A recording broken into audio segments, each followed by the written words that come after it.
Helvidius Priscus Confronting Tyranny. In the marble halls of Rome, where senators gathered beneath gilded ceilings and the shadow of emperors loomed large, Helvidius Priscus stood apart. He was not the richest among them, nor the most powerful, but he was one of the few whose voice carried the weight of principle. To him, philosophy was not an ornament, but a guide, and no tyrant, no matter how fearsome, could silence the dictates of conscience. Helvidius was born into a time of turbulence, when emperors held not only the sword of power, but the breath of life and death for every Roman citizen. Many senators learned to bow, to flatter, to betray their own thoughts for survival. But Helvidius, a devoted student of Stoic philosophy, would not bend. He believed, as the Stoics taught, that a man's duty is not to seek safety or favor, but to live in accordance with reason and virtue. One day, summoned to the Senate under the rule of Emperor Vespasian, Helvidius was ordered to remain silent on matters the emperor wished unchallenged. Other senators obeyed, fearful of the consequences.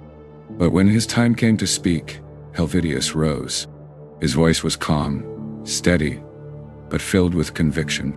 "Caesar," he said, "you may command my body, but not my judgment. You may silence my voice, but not my duty. Where it is my place to speak, I will speak. Where it is my place to act, I will act. Beyond that, I submit to your authority. But my conscience belongs to me." The chamber fell silent. Some senators lowered their eyes. Others shifted nervously, fearing for him. Vespasian, displeased, dismissed him for the day. But Helvidius did not tremble. He left the hall as he had entered, serene, unbent, resolved. His friends warned him, "Do you not see the danger?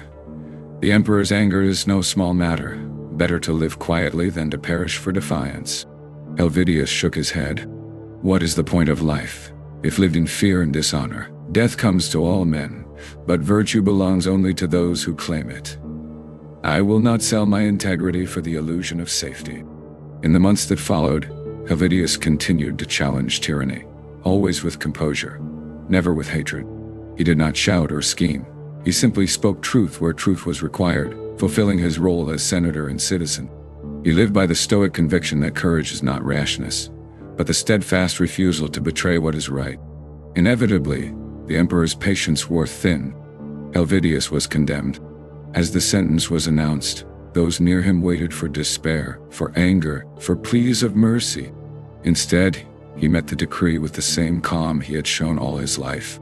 "If Caesar decrees my death," he said, "then I die. If exile, then I depart. What is mine is to act justly while I live. The rest belongs to fate." Helvidius Priscus was executed, but his example endured. To his contemporaries, he was a reminder that even under tyranny, the human spirit remains unconquered when it chooses virtue over fear. To later generations, he became a symbol of Stoic courage, the senator who faced an emperor and refused to betray his conscience, even at the cost of his life. In the end, Helvidius proved what the Stoics had always taught, that freedom is not granted by rulers, nor taken by force. True freedom lies in the mind that cannot be compelled to do wrong, in the heart that will not betray its principles, and in the courage to stand alone if necessary, against the world. And so, though emperors ruled and empires crumbled, the name of Helvidius Priscus lived on, not for wealth, not for power, but for the rarest of victories. Integrity in the face of tyranny,